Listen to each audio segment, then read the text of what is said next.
LegalizeFreedom.com. Why are we here? Where do we come from? Where are we going? From the nature of reality to the future of humanity.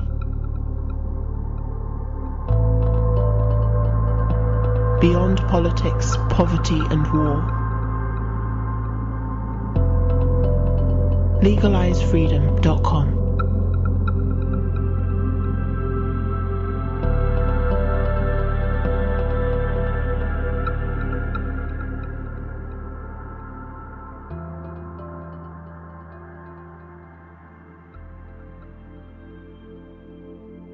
Greetings and welcome once again to LegalizeFreedom.com. I'm your host Greg Moffat and my guest today is Paul Rosenberg of Freeman'sPerspective.com, who joins us to discuss the rise and fall of civilizations. Over the ages, great civilizations and mighty empires have come and gone in a remarkably similar pattern. From Sumer to Egypt and from Greece to Rome, all have crashed from triumph to tragedy. The British built the largest empire in history, only to see it disintegrate in the aftermath of war. Since then, the USA has assumed the mantle of the world's dominant power, winning a war of attrition against the former Soviet Union whilst waging real and increasingly bloody wars for resources right across the globe. But are the days of the American empire numbered? Has it fallen prey to corruption, greed, hubris and arrogance like so many before it? Is a new power waiting in the wings to take its place? Or does the decline of US dominance mark the beginning of the end of industrial civilization as we know it? Hello and welcome, Paul, and thank you so much for joining us today on LegalizeFreedom.com. Oh, my pleasure to be here. Thank you.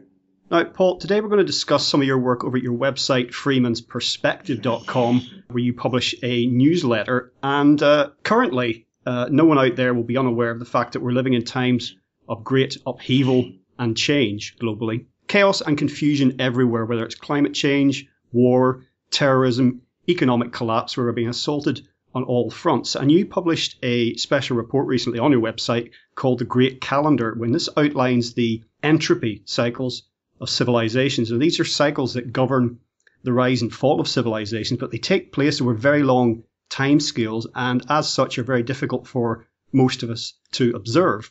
For one, we're too narrowly focused on all the problems just mentioned. You give a great example. If people could imagine if the seasons were 400 years long, all we would know would be how the season was. And it would be very hard for us to believe that things could be any other way. Now, this profoundly affects our view of our own civilization and where it's headed if we have that attitude. But if we can grasp the scope and the nature of the cycles in this great calendar, apply it to ourselves as individuals, to our institutions, which together make up society, we can gain a perspective that makes great sense of our predicament and gives us insight not only into the developments we can expect going forward, but into action that we can take.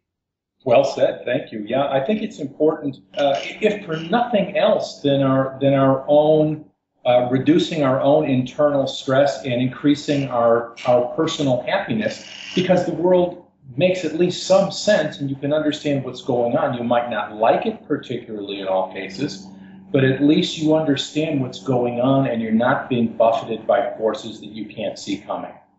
And crucially, you point out that these seasons of empire or cycles of civilization that basically operate as work, entropy, failure and recharge, these are nothing new.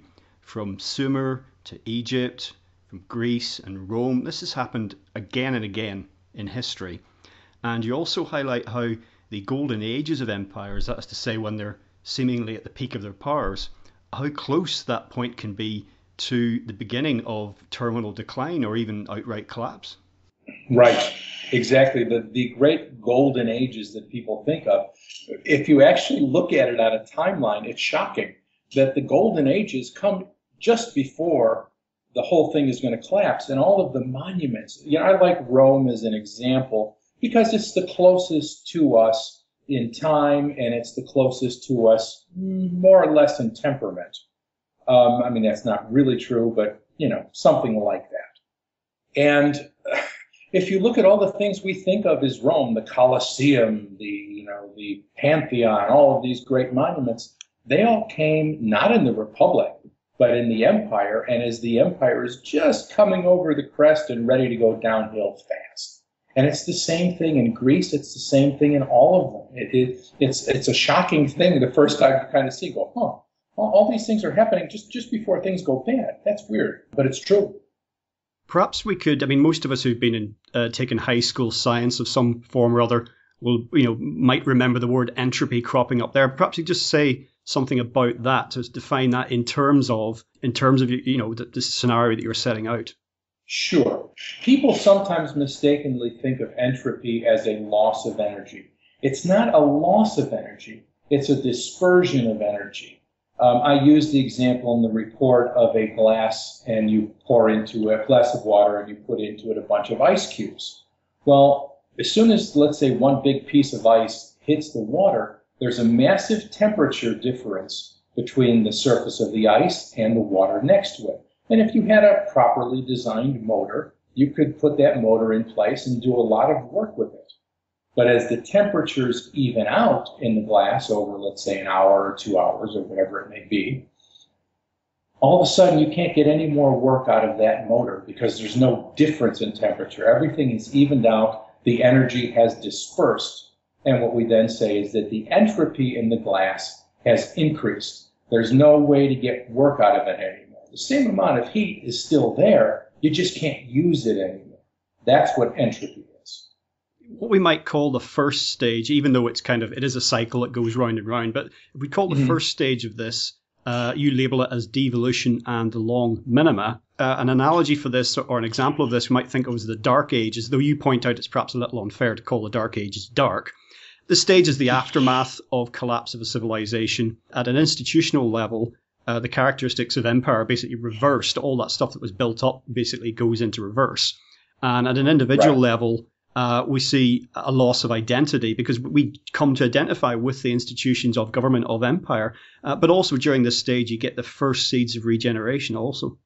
Right. It's actually a very interesting time and shockingly long. One of the interesting facts is that what we think of as the Dark Ages were not the only Dark Ages. There was a Dark Age of the Greeks that lasted from about 1200 to 800 BC.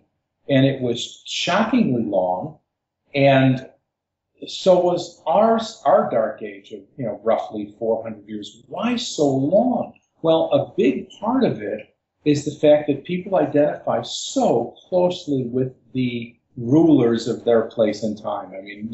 We both know how rampant that is nowadays. No matter what country you're in, they think that they're special because of whatever. The French have their reasons, the English and Americans have theirs, the Japanese have their reasons. They all have reasons to think we're the special ones. And of course, governments cultivate that because they need people to identify with them. If they don't, they're hard to rule. So this really is a psychological blow when the empire, whatever it is, fails. People feel abandoned and don't know how to reset themselves. And it takes a surprisingly long period of time for them to do so. And that's, really what the Dark Ages or these reset periods are. Now, of course, you mentioned there the idea of people thinking they're special. And I think that you could almost apply that to our civilization globally in a way, because talk of the collapse of Rome or the decline of Rome and the Dark Ages, people have a very hard time thinking that anything like that could happen again. They just kind of think, well, our civilization isn't perfect, but it's near as we're going to get, and this is it now. We've arrived. We've learned the lessons of the past, and it's onwards and upwards, even if it's a bit bumpy.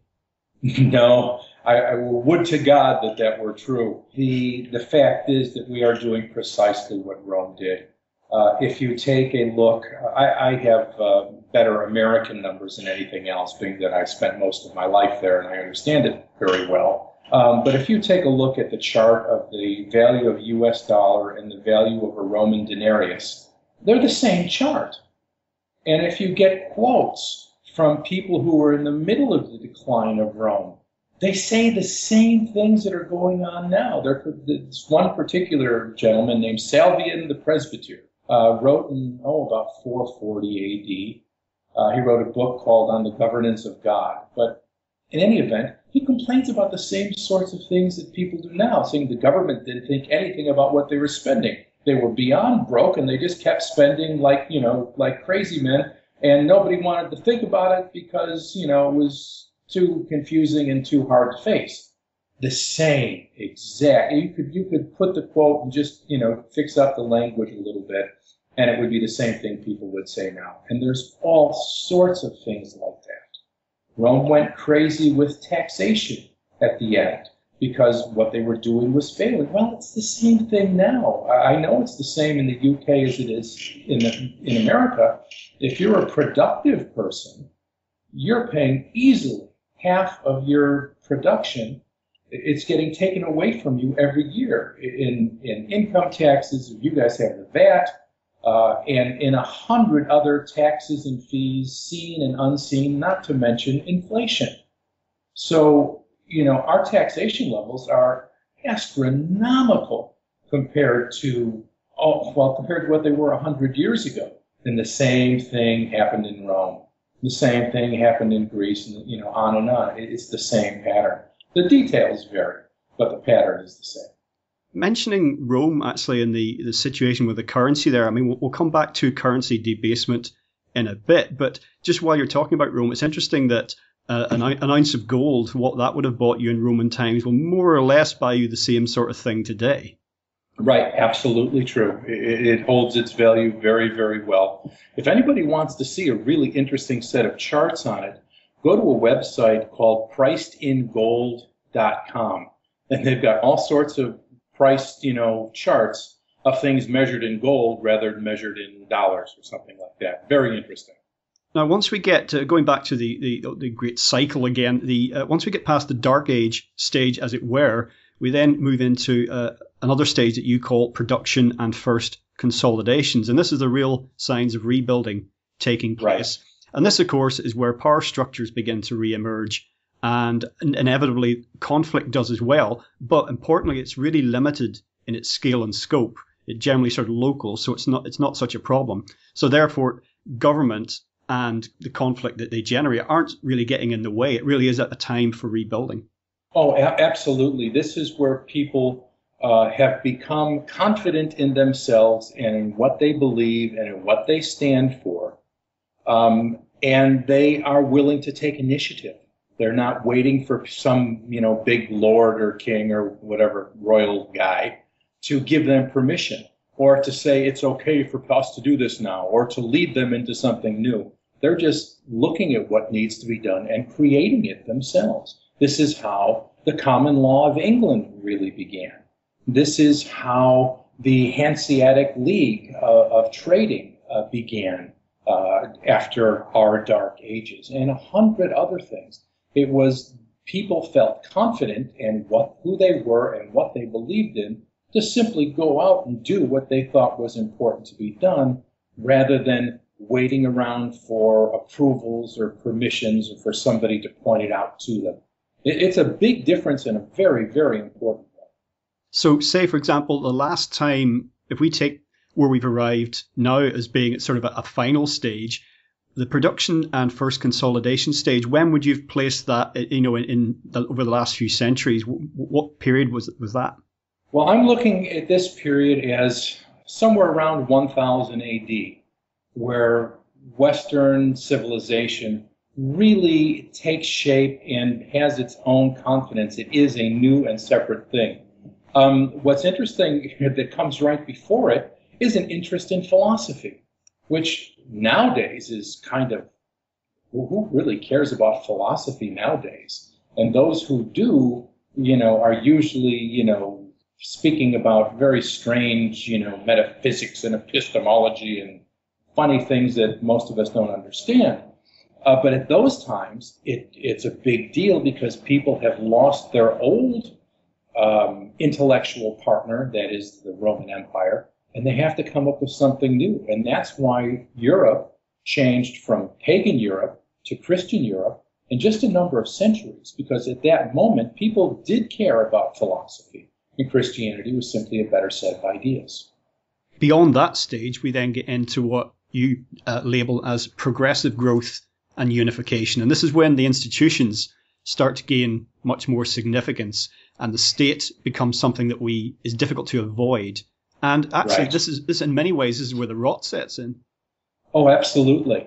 As states get larger, they begin to get a much stronger legitimacy. They want people and succeed in getting people to hold them as great legitimate entities. In our Western civilization, power in the early days, again, 1000 AD, 1200 AD, even 1400 AD, power was not territorial power. It was based upon individuals. The lord of this area, the lord of that area, and power was defined in personal relationships, not in territorial domination. And you would absolutely know the person who was in charge of your area, and you probably wouldn't know the person that he had to deal with above him. Once you get to territorial domination, they really need people to think of them as special or legitimate, that it's God wants them to do this or whatever the justification is to take your money, because most people don't really give things willingly like that. So legitimacy is a real big thing, and this is where legitimacy begins to take hold, and it's where things really start to go downhill. Now, of course, today we think of the idea of power being taken by force as something back in the days of Robin Hood or something like that. There's really, today in most, certainly developed world, we have democratic governments, one form or another, and things aren't done by force unless you're an out-and-out lawbreaker. But in many ways, a lot of the institutions that we have they're really just monarchies of the past that have morphed into something else. It's almost like some of the kings and queens have stepped down or stepped into the shadows. And the idea of there being no force, I often say to people, well, you'd be amazed at the list of things that you could come up with that you don't have to deviate very far from the norm before force is brought to bear on you. So we do live under regimes that coerce and use force. Yes, absolutely. A friend of mine made a very good point one day. He says, look at your local town, wherever you are, and you've got a SWAT team. Think about what this is. This is a large armored van with men wearing special high-tech armor, carrying automatic weapons and sticks and shields and pepper spray and everything else, and are trained to assault human beings. Now, they tell you that they're always going after drug dealers and murderers, so, well, you think that's okay. What about if they went after somebody else? It's the same mechanism. What if they decided they were going to go after gay guys? What if they decided they were going to go after the Jews again? What if they, whomever, pick on your group? It's the same mechanism. It's the same overwhelming use of force. The only difference is who's it directed to. And right now, most people think that it's directed well. But what if it isn't? It's the same force. It's there all the time. And it's much greater now than it ever has been in the past. There are so many different police departments. There are so many jails and so many people in jails for doing non-violent things. A 19-year-old kid who's smoking some pot. And they're going to lock this kid away in a jail cell? If you don't think it's a good thing to do, talk to the young man and tell him that convince him that it's not good for him. You don't lock him in a cage. But we have a very, very violent society on both sides of the Atlantic. But it's authorized violence, so people kind of think it's okay because it must be the good guys. Well, not always and not necessarily. Now, I'm not trying to say that the suspects, and let's just remind ourselves they are suspects in the recent Boston bombing incident, are good guys. However, you saw the mobilization of force when they were trying to track them down. I mean, they had, 10,000 troops, helicopters, armored cars? I mean, you could have reenacted the Battle of the Bulge with the hardware that they had out there. Oh, absolutely. And the story that came out today, and I haven't followed that closely enough to really have a firm opinion outside of just, the event was horrific. But it turns out that one of the friends of the supposed bombers, they killed him. The FBI agents killed him, and he wasn't armed, and he appeared not to have been threatening them. They killed him anyway. But as so many Americans have this idea, no, the FBI are the good guys. Our armed federal agents are the good guys. A lot of them won't want to question it because it calls too much into question. Now, I read an interesting thing not that long ago regarding the Middle Ages and sort of feudal times, and not very many people, certainly, I think if you did a vox pop on the street, would say they'd feel that they'd be better off living in those times. But there's some arguments that in some ways people were. I mean, they might have had sort of, poverty and deprivation up to a point, but in terms of the, coercion and force that was brought to bear on them, they were kind of left to their own devices a lot more, because if you then had a very visible king or overlord, he wanted to pass on something to his heirs. He was sort of directly responsible because he was there for life. So he couldn't destroy and ransack everything because there would be nothing to hand on, and his own survival could be threatened. And if he pushed his people too hard, for example, with taxation, that would also backfire. He needed to just squeeze them just enough for what they would put up with, maybe 5% a year, something like that, so he could live off it. But there was more of a deal and understanding that, he had an army, and he lived there in his castle, and people, scratched their living out in the fields. But there was a kind of a standoff that worked. And now you have governments that are elected for short periods of time. And what they seem to be about is getting what they can before handing over, the wreckage to the next lot. There's a lot of important stuff that you just said right there. That's absolutely true. Now we wouldn't want to go back in time because we have technology that we really, really like. Everything from medicine to air conditioning, we wouldn't want to give it up, understandably. But leaving aside technology, we were far, far freer in our daily lives in 1000 BC than we are now. Immensely freer in our daily lives. The truth is that there are a lot of people that are living in, the Philippines, Bulgaria, other Eastern European countries, and on a daily basis, they're far freer than Americans are, or that people in the UK are. They have far less intrusions in their lives. They're left alone to live their lives as they wish. It's absolutely true. And the king was responsible. He was personally responsible. Whereas now, kind of everyone's responsible and really nobody's responsible because supposedly it's, all of us who are making the decisions, not guys in the back room, who are letting out the contracts and, to their friends. Supposedly it's all of us because somehow we're making the decisions and there's no one responsible anymore. And when no one's responsible, people tend to behave badly. Well, some will think, in centuries gone by, the situations we're talking about, you were free, yeah, but, you were free to be robbed and attacked, highwaymen, bandits. But has anything really changed? That still happens. And that's part of what freedom is. Part of freedom is the idea that someone may randomly attack you or they may rob you. That's always been the case. It has always been the case. And it's more true now than it was then. Rates of crime are higher in our general time than they were in, let's call it 1200 AD. They really are. I mean, if you look at even the American Wild West, where supposedly there's, all these crazy guys running around shooting each other, and maybe if you're lucky, a good guy rides in to save the day.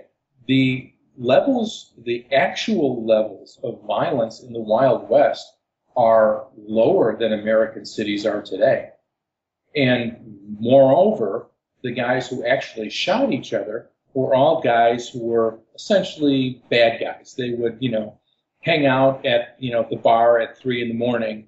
and get drunk and shoot each other. Well, the baker and the banker and the guy who runs the general store, they're not hanging out at the bad bar at 3 a.m. So it was really a non-issue in a lot of ways to average people. So we are not safer than what it was 1,000 years ago. Not even close. Now, coming back to this great civilizational cycle again, our next stage is one that you call decline and adjustments. Talking about in context of Rome again, that's basically production is declining, productivity is declining, but state spending, on the contrary, and largesse and corruption is actually swelling. The bureaucracy is very bloated, it's very invasive, and this is when things really begin to disintegrate, and there's a culture of dependence on the state. In Rome, we saw that with bread and circuses, as you point out. Today, it's kind of like reality TV and food stamps. Exactly. I mean, it's, different flavor, but the same thing. And then stage after that, systemic breakdown. And basically, in the face of corruption and collapse, people cling on to the old ideas and identities, and it's almost like the state structure needs to be preserved at all cost. And the mentality is almost like the analogy of crabs in a bucket. One crab trying to get out, they're all doomed, and one crab's trying to get out of the bucket, and it's been seen happen. Other crabs will pull that crab back down and say, "You're not getting out, buddy. You're staying with us. We're all going down." Right. I see this all the time in the States, and I'm sure you see it in the UK, something very similar, is that people don't want to know. Yeah, they kind of know that everything's out of control. They know that the system is a mess, but they really don't want to hear about it. They have too much going on in their life. They have enough problems already. They're too busy. They don't want to think about something else going wrong. And I think deep down, they know that this thing could just fall apart, and they are not prepared to face it, so they kind of don't want to see it. I presume you're saying something similar there? Oh, very much so. I mean, I think it's global now, really, to a greater or lesser extent. I don't think that's the difference between now, I suppose, and even Roman times. The Roman Empire was vast, but it wasn't global. Right. And, with the internet, the way we all can communicate, I'm sure you do, I have friends all over the planet. Well, in the 1970s, that just wouldn't have happened. I wouldn't know these people at all, much less talk to them on a daily or very regular basis. Now, fundamentally, people might be, if they've grasped this now, but think, well, why do we keep doing this? We've been doing civilizations rise, they collapse, and over again, as far back in recorded history as we can see. Surely we're not doomed to do that again. And you point out that it's the tension between fundamental human nature and the nature of institutions that actually drives this cycle. And institutions are set up and run by individuals, but then they take on a life of their own. The way you described, nobody's responsible. And they're supposed to exist to kind of coordinate individuals and action, but ultimately they end up crushing it. Right. An institution, by its very nature, has to overcome the will of individuals and get people in line. A group of people can work pretty well up to about 100 folks. We all can understand each other and know each other's preferences, those sorts of things. But once you get above a certain level, the institution makes rules, and everybody has to obey the rules, and that always necessarily creates entropy. And we know this because of the things we complain about. Oh, I had to do this. It was so stupid. It didn't make any sense, but that stupid rule says I have to do it. I'm sorry. We do those things all the time. So every time you have an institution, it has to intrude upon the free action of human will. And as it gets more complex and larger institutions and a tighter web of institutions, it chokes human will and human energy until the system fails. And we seem to have sort of endless power structures in our societies today, and a sort of a hierarchy that's just levels upon levels. And it strikes me that in a more natural, free-flowing system that was really based around human nature and what we like to do and what we don't like to do, there would be a lot less levels of hierarchy and a lot fewer power structures. Right, and temporary hierarchies.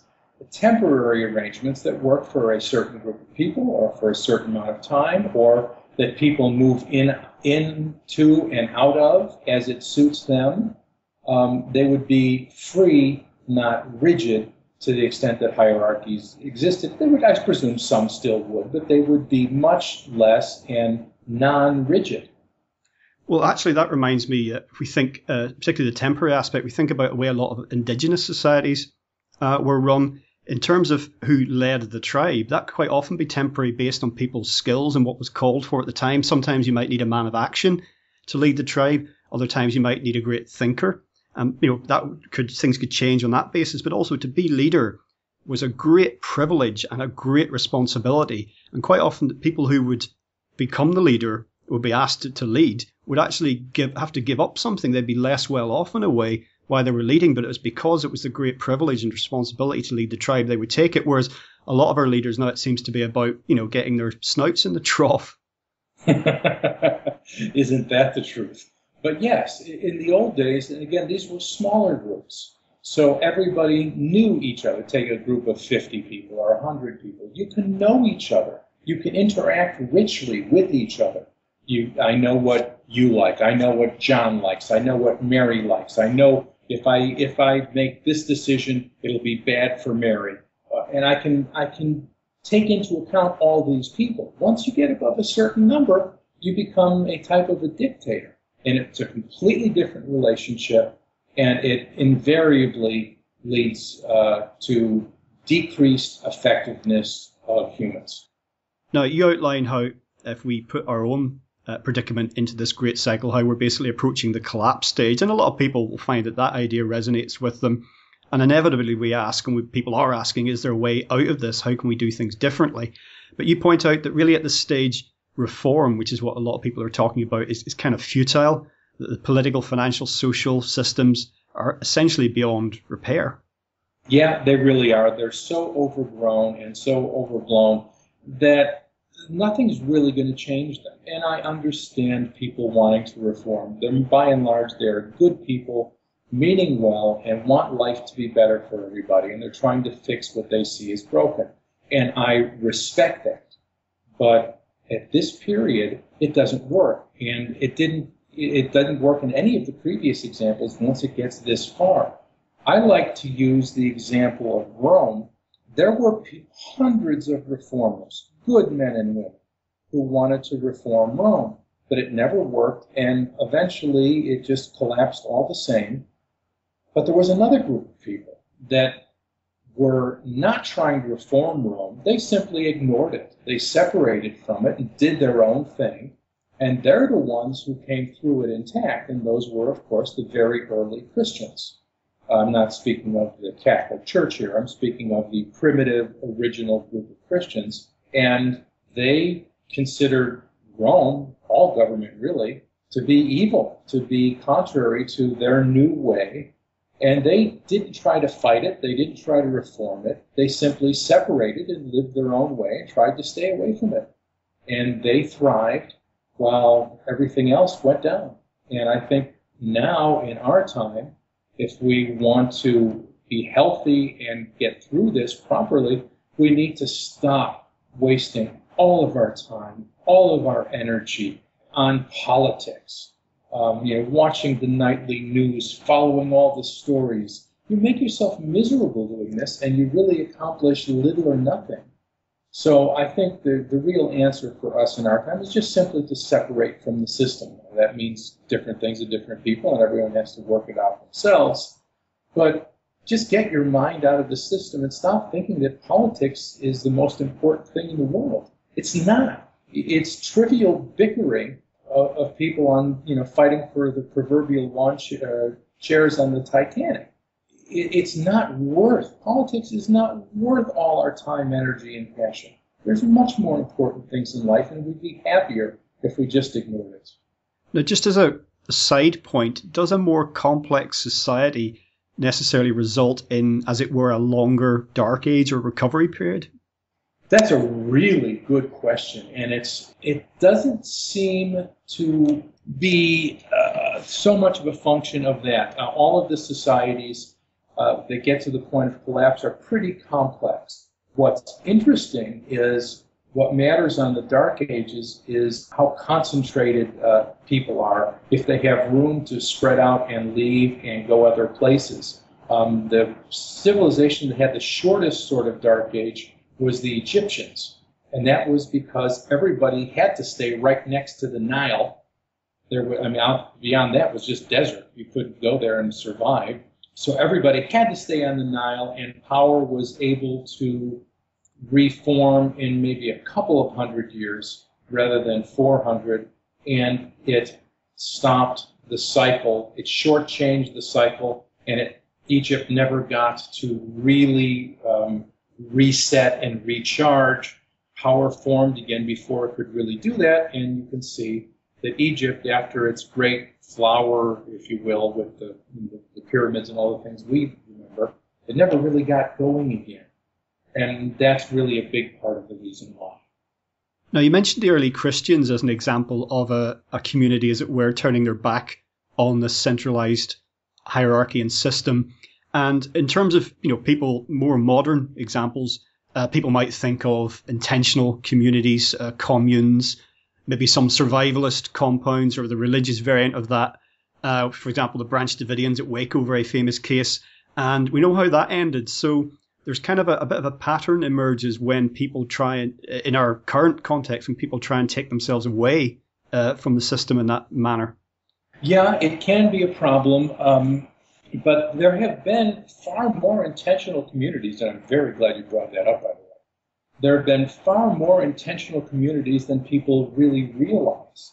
There are intentional communities now in the United States. There were hundreds of them in the 19th century. Very few people know this, but there were hundreds of intentional communities in the 19th century. Some were religious, some were early socialists. There were all sorts of experiments in those days, and there still are now, and those are the same people.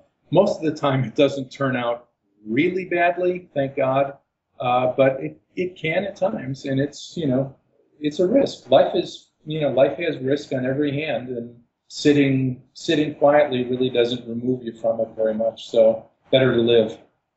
With regards to the Amish, it always interested me. How do you think they have managed to, I don't know, I'm not a great researcher here, so I don't know the intimate details of the history of the Amish, but how have they managed to keep themselves so separate? Is it almost like they're virtually like a religious designation almost? They get treated with sort of special kid gloves that way? Yes, it is largely religious, at least in the things that are on the public record. The Amish have done well and have been left far more alone than most people, largely because they're good neighbors. They're very different. They're definably different. You see them and you know right away. But they're basically pretty much good people. They have a few bad guys like anybody does, but they tend to get rid of them. And they are good people, and their neighbors respect them. The people around them who know them and trade with them respect them. And the rulers of whatever level had to kind of treat them well because the people around them respected them, and you don't want to tick off everybody all at once. So the Amish have more or less survived, more or less intact because of their virtues. Something of a side point, but I think it does have great relevance to our own predicament. Isn't it interesting how, for example, a community like the Amish or just small indigenous societies or just smaller groups of people deal with criminals? And by that I mean common criminals, but also, criminals who are trying to set themselves up in control of others. Yeah, and they generally deal with them very well. We're so used to this idea that law is this big centralized thing, and there has to be some guy who has, the biggest guy has to have the only sword and bring down justice upon everybody else. It's not really the best model for it. It's the model that all of us know, and we have been taught that it's the only model. But decentralized justice and ad hoc justice are actually in many ways better. People, come up with things, well, if you do that, something could go terribly wrong. Well, yeah, they could. But things go terribly wrong underneath the existing system every day in large numbers. But we've been conditioned to accept that. And we kind of ignore those horrible things that happen. And then when some new idea, like what you're talking about, how these small groups handle it, comes along and say, oh, no, something could go wrong. It's really just people have been conditioned to think of it in a certain way, and also that they don't really want to consider anything new because it requires too much work. Well, all that sort of bureaucracy and unnecessary regulation, that comes under the umbrella of health and safety here in the UK. I don't know if you have a similar branch of government over there, basically to try and all sorts of absurd things. This is the branch of government that has, may contain nuts on a bag of nuts and caution hot coffee on a cup of coffee. Right. We have actually a few different people that do, different groups that do that here, but it's it's this very same effect, and it's just wild. I mean, you'd think that nobody had any sense anymore and couldn't think for themselves that, gee, hot coffee might be hot, and they have to warn everybody. It's just kind of, it's bureaucracy going to seed. And of course, in terms of, as you say, trying to prevent things going wrong, I mean, probably the most glaring example, most expensive example is the so-called war on terror. I don't know at what point all the government and media found that they couldn't say the word terrorism anymore, but it's terror apparently now. I mean, the money that is spent in the name of quote-unquote keeping us safe, when in fact, statistically you're more likely to die choking on a peanut falling over in the bathtub, but they don't have a war on bathtubs or a war on peanuts. Oh, I know. The whole thing is just, it's fear-mongering, and it is taking advantage of people's weakness, taking advantage of their fear, and keeping them whipped up. I mean, look, as horrible as the thing in Boston was a few weeks ago, it was only less than a handful of people died. Now, it really, really, really stinks, but to change an entire civilization because a small number of people die? Well, a small number of people die in car wrecks before breakfast. People have been whipped up, and they spend huge portions of their lives just watching television and getting all this stuff downloaded into them. And, you watch, I don't know, I haven't been in the UK in a couple of years, so I don't know what your television is entirely like. But in the States and in Europe where I've lived, the shows are always, the great cops finding the bad guys and, bringing justice. People are so deep into this belief that, the state is the great protector and any sacrifice is acceptable, and give away your rights, it doesn't matter because there could maybe possibly be a nuke underneath, underneath Earl's Court that's going to blow up. And we have to, do everything possible to save lives. But it's really not based on reality. Terrorism's a horrible thing, blowing up buses or, what happened in New York 12, 13 years ago. Horrible stuff. But life is full of terrible stuff. It's just a tough world. Has nobody read history? Does nobody realize what's going on before? This is the first time. And do we really think that giving up all of our rights is going to turn out better for us in the end? Well, why did we have them in the first place?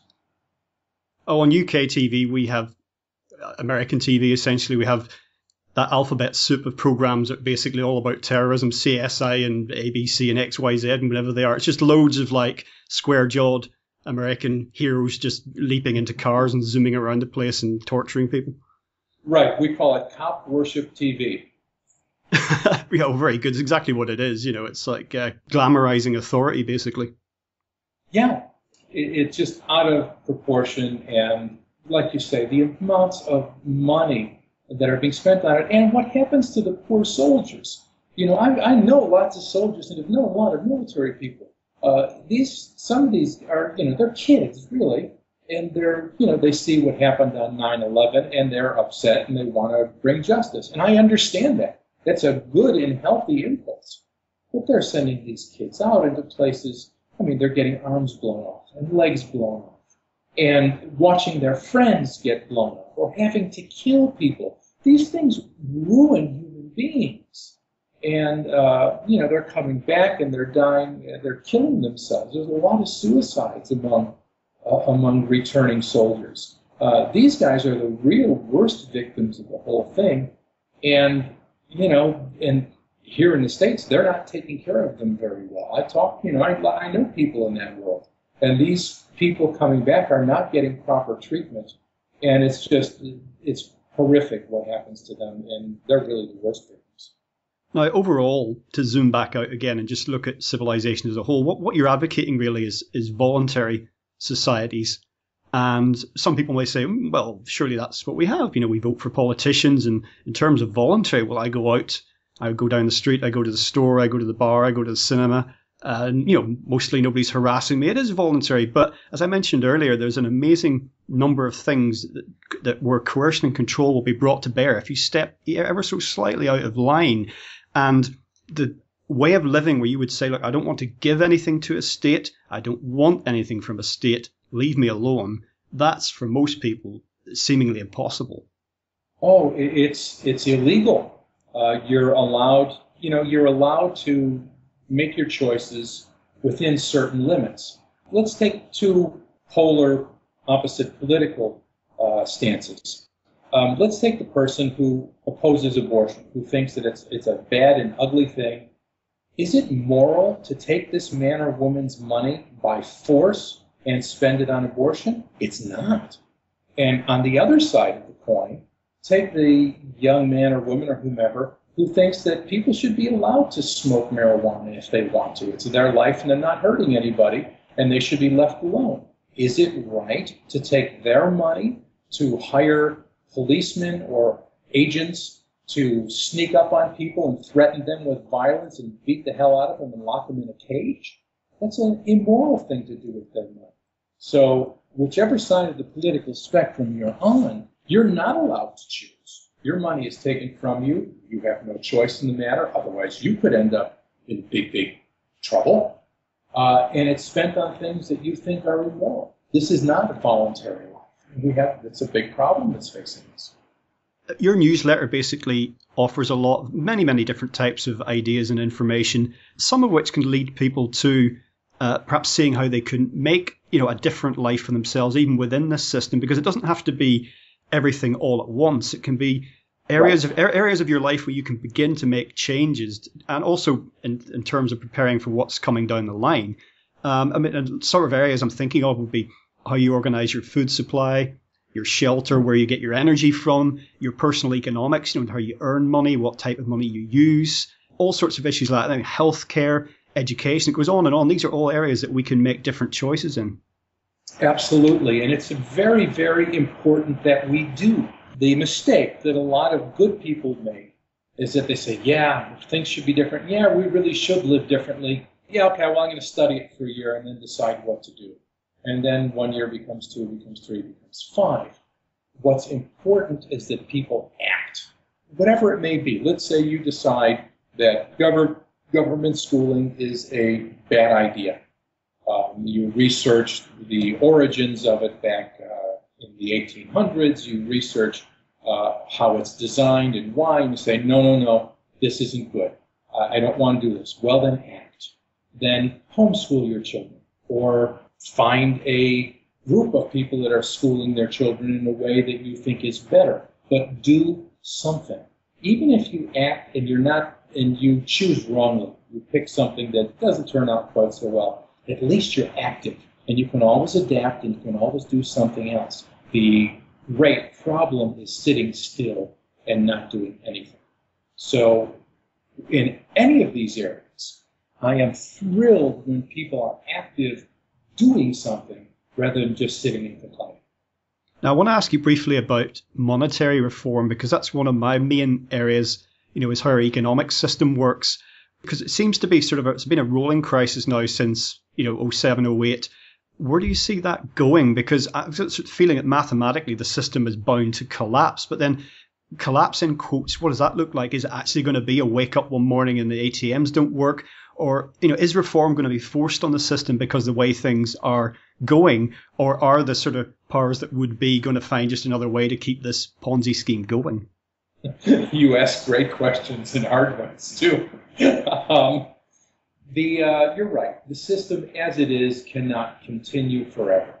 It's simply mathematics. The way money is created, our currency is created, is absolutely horrifying when you actually see what it is and how it actually works. It's too much to explain right now. But the first time you actually get it and see where, in my case, dollars come from, you go, no, that can't be true. It couldn't be that way. That's not possible. They would never do that. But they do. So it's a fraudulent money monopoly from the beginning. And it's built on a model that has to eventually collapse. The two main ways of collapse that seem the most likely are inflation and deflation. Inflation, if they just keep printing money, eventually, the price of a hamburger, is £100, and then it's £500, and the value of money just goes to almost nothing. The other way it could go would be a deflationary collapse, where nobody's spending anymore and prices drop, and anybody who's got a loan is in deep trouble because you took out a £200,000 loan on your house while you were making £100,000 a year, and now you're making £20,000 a year. How are you going to pay off that loan? Those are the two primary methods that it collapses. And it's really hard to say at this point which one it will be. There's so many games being played behind the scenes.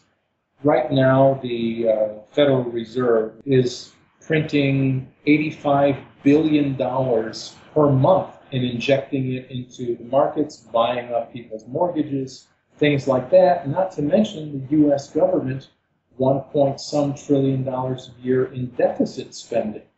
So, it's a house of cards that can't stand forever. I only wish I knew precisely when and how it would fall, and I really don't. In terms of just sticking with money, in terms of kind of trying to do something different, stepping out of the system, I had great hopes for Bitcoin, though I noticed that there was sort of that artificial bubble was created there. I think I'll get your take on this, but I think to scare people away from it. And then, of course, there seem to be moves now to make some sort of Bitcoin foundation, which again would be centralized control, completely against the spirit of it. And if you were a conspiracy theorist, you might say, well, the Bitcoin Foundation is the system getting in to undermine this potentially independent thing. Your analysis is very good. I am still very, very keen on Bitcoin. It's decentralized money, and it's working surprisingly well. Yeah, there was a bubble. There was a bubble at about $30 too. Nobody remembers that now. But it went up from, I don't know, 50 cents to $30, and then it crashed back to $3 or something. And of course, then it began its upward cycle again. So, when you have real unregulated markets, that sort of thing happens, especially when it's a new thing, a new type of currency. Bitcoin has been attacked lately. The banking system, the banks and the governments, they're partners really. That whole team has been going after them. They've been taking down the online exchanges because it's easy to do. It's a very interesting thing when you say, well, why are they attacking this stuff? It's a peaceful currency. It doesn't cost anybody anything. If you don't like it, you don't have to use it. Why must they attack this thing? What does it say about them and their currency that they have to violently attack this new tiny little currency compared to them? That's very tough. But Bitcoin, again, excites me because there are so many young people who are active in the Bitcoin community. These kids are writing new programs, modifying Bitcoin, making overlays for Bitcoin, exchanging Bitcoin. You can meet people at a local Starbucks or a local pub and buy and sell Bitcoins with them. It's done all the time, and there are all these people who are active doing it, and that to me is the real exciting part of the whole thing. Human beings actively seeking liberty and seeking to live in better ways. Boy, that's the cure for just about everything. Now, one of the things that gets talked about sometimes in alternative circles is relocation. There are people who are advocating that particularly for people living in areas like North America and within the EU and what have you. And there's others who say, well, really, effectively today there is nowhere to run. I mean, countries. I've read articles recently on Costa Rica, on the Philippines, a lot on Chile. Actually, is perhaps a good place for more freedom-minded people to go. I mean, I was in Iceland a couple of years ago, quite like the look of that. But what's your take? I mean, not necessarily what you've personally done, but just on the whole issue of relocation. Well, it's an interesting subject, and there are points pro and con. You mentioned several of them. One thing is that it's good for people to get away and go live somewhere else for a while. It's just internally, it's good for us to get out of the expectations that form around us over years and years. It's good to pull yourselves out of it from time to time and go somewhere else. Another interesting thing about relocating is that you often strange as it sounds, you are often treated better as a foreigner than you are as a local. You are left alone more. And the world is a very large place. And there's all sorts of things that are legal in one place that aren't in another. So let's say you are somebody who really likes smoking cannabis. Okay? You can move to Amsterdam. I guess Amsterdam's not quite as good as it used to be, but you can move to California, and you can smoke all the cannabis you want there. Maybe you prefer different sorts of monetary freedom that's more important for you. Well, you can pick places like, Hong Kong or Singapore, or places where there's far less regulation, or, all sorts of options, and some of them are very good for people. On the other hand, as you mentioned, there really isn't any place that's all that great anymore. In the 17th century, people could escape to North America, and a lot of people did. 1 million or more probably, Northern Europeans primarily, England and Holland and other places, Germany, came to North America precisely because they were running away from the governments that were oppressing them in Europe, in the Old World. So there was a place to run away to in those days. America in the 1700s was a wilderness. King George was a long, long way away and had very little power, if any, in the frontier areas, and people could go and live as they wished. You can't do that anymore. Everywhere you go, there is this thick web of government that controls everything from, you're not allowed to drive a car unless you tell us, who you are, where you live, and sign this, such and such, and let us take your picture and fingerprint you, and you have to keep our rules and pay us so much every year, or you can't even have a car. It's not enough that you just buy it from somebody voluntarily. No, you have to jump through all of these hoops and pay us all these fees. That exists everywhere. So there's really, outside of places like the Antarctic, where they would probably come and drag you away anyway, there's nowhere really to go at the moment. One of these days, space will open up again, and people will run away again.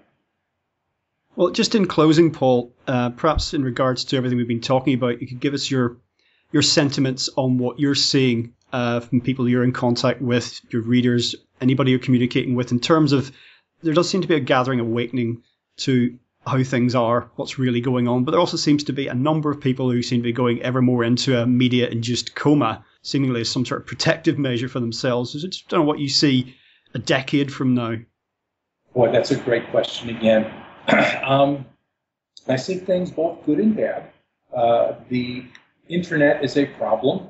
It has been turned into a surveillance web, and it is being turned into a manipulation web. The internet was the greatest thing that, well, in my lifetime at least, that ever happened for human liberty. Oh my God, what a wonderful, wonderful thing. But it has been taken over. It is now fully a surveillance web, and it is turning into a manipulation web. So that's the negative side. It can still be used for a number of things, but don't ever think that there's any such thing as privacy on the internet, not unless you either work for it or pay for it. But the explosion that we had from the internet has just been stunning. Let's say 1990, I knew the Liberty people of 1990, and there weren't many of them. And who they were primarily overeducated guys, in New York or Los Angeles, maybe a couple in Chicago, a few in Minneapolis, but they were all these hyper-educated analytical types. Well, now there are people who understand liberty better than those guys did, who are living in Homer, Alaska, Tyler, Texas, Topeka, Kansas, little tiny towns that, unless you've lived in the area, you've never even heard of. And they're full of young people who get it. The Ron Paul candidacy this last time and the time before, there were thousands of young people following around this old doctor to hear him lecture about the Federal Reserve. In 1990, that was unthinkable. That it happened. It happened slowly, so we didn't appreciate it, but it was miraculous. And that's just in the political arena. in a dozen other areas, people are starting to wake up. It's not enough yet for it to really be seen clearly and for it to see it everywhere, but it's going on every day. This didn't happen 20 years ago, and I think we're going to have more of it in 10 years. And if we do have more of it in 10 years and 20 years, then we might be okay in the end. I mean, if we can get through this next, whatever it is, this next period of time with government structures and violence just going crazy, if we get through that, we're golden. The future is magnificent. We just have to get rid of this self-denial of will and judgment. Once we get past that, we're great. Excellent. Paul, well, just in closing, if perhaps you'd like to share with listeners your website, a bit of information about your newsletter, and you've also got cryptohippie.com, of course. Right. Sure, thank you. The website for the newsletter is freemansperspective.com, just the way it sounds, freemansperspective.com. And we have all sorts of free articles, and then we have a monthly premium newsletter. What we really cover, we cover everything about life and liberty except for politics and daily economic problems. We're not giving you stock picks. We're not talking about the politician du jour. We're talking about history, philosophy, life, contentment, the things you mentioned earlier, how to arrange your life with food and currency to take back your control of your own life and to enjoy your own life. And my other business is called Crypto Hippie, cryptohippie.com, just kind of the way it sounds, CRYPTOHIPPIE. And what we do is we provide real privacy on the internet. We run a very special sort of computer network, a lot of cryptography and things like that, and we protect your privacy on the internet. There are ways that it can be done for free, but it requires a lot of time and effort to do it right, and you have to do it right or not at all. In our system, you have to pay for it, but it does it for you without having a 15-minute setup, rather than having to pay attention to security all the time. Well, Paul, thank you very much for joining us today on legalizefreedom.com. Thank you. Well, folks, that's it for another week. As ever, thank you so much for listening. If you enjoyed the show, please check out the website, legalizefreedom.com. That's legalize-freedom.com.